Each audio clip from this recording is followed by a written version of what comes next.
The only reason he's willing to cheat is because possibly one of your friends wants the perks you're trying to vie for, that you're competing for. And they'll be willing to give him whatever he wants so they can get the perks.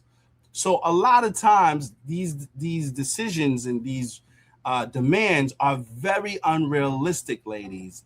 I don't personally think it's wise to lead off like that. Now, there are some men whose religion and moral compass will be willing to withhold from sex because they want to make sure they build the proper core values with you. And for those who are willing to do that, more power to them, right? But at the same time, if you don't live by the standards, this holier than thou standards that you proclaim to be living by, then it's hard for you to even be perceived as a credible religious person, whatever the religion may be, Christian, Muslim, whatever, in that man's eyes, right? Like, don't pretend like you are now, your faith is preserving your sexual decisions in one instance, but then in another instance, you violate that essential principle whenever it's convenient for you to do it. And then you expect that man to be a person who honors your religious principles when you yourself don't honor your own religious principles. You know what I'm saying? So there's a lot of hypocrisy with that. And you will see the conversation will take a turn as Kevin is now starting to see an element of delusion in this lady. The delusion is that I get to make these demands, this wish list, and then I am not even going to give that man any affection. He's got to wait for marriage, of which point, whenever he violates the marriage, I am now entitled to half his shit, which, again, is not a good value proposition for a man. He is in no rational person would say this makes sense. I'm going into a relationship where I have more restrictions, less freedom, less authority, and no perks, and I'm happy. Doesn't exist. It sounds like you could just move back in with your mother for all of that. That's what happened in your mother's house. You can't go out when you want. You got to commit. You got to restrict. You got to respect her rules. You got to do all of that. If you a grown man and you trying to start your own life and build your own family, you not trying to go into a situation where this woman gets to dictate everything you can do and tell you all the things you can't do, including touch her. And that's the whole reason why you're there. It's to have access to one person that you could be affectionate and sexual with.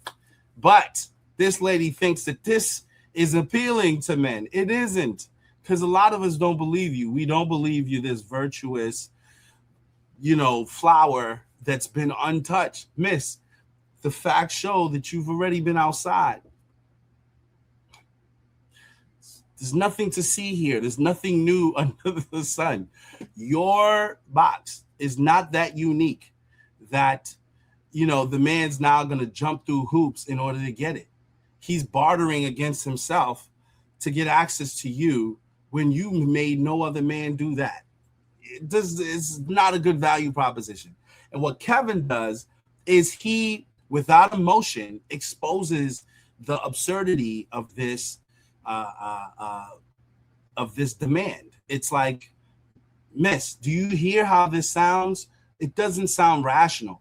Not for older men. Like, maybe you can get off on that for a younger, more naive man who's not as experienced and who's not informed about who he is and what he has available to him.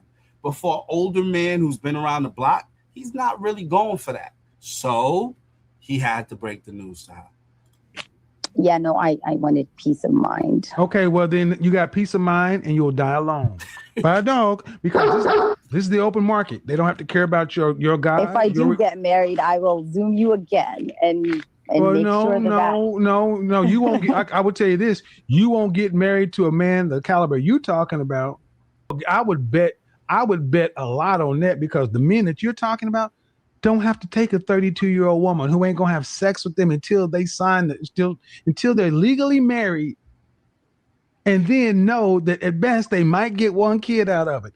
Why would I do that? Why would they do that when in your religion they can go get a young woman with no They children? do that in my religion all the time, though. Why would they do that? And they could go get a woman with no children, and they could have multiple children. See, you don't. What it is, man, is unfortunately you left your husband, right? Yes. Where in Islam are you allowed to leave your husband? Yeah, we are allowed. There's conditions. Right, I know. And were those conditions met? Yes, not in terms of emotions, no. Well, then those can.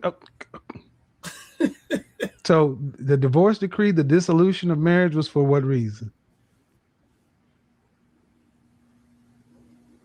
I'm sorry, say that again. The divorce decree was for what reason? I mean, we did fall in love, so but No, it was a ma'am. while.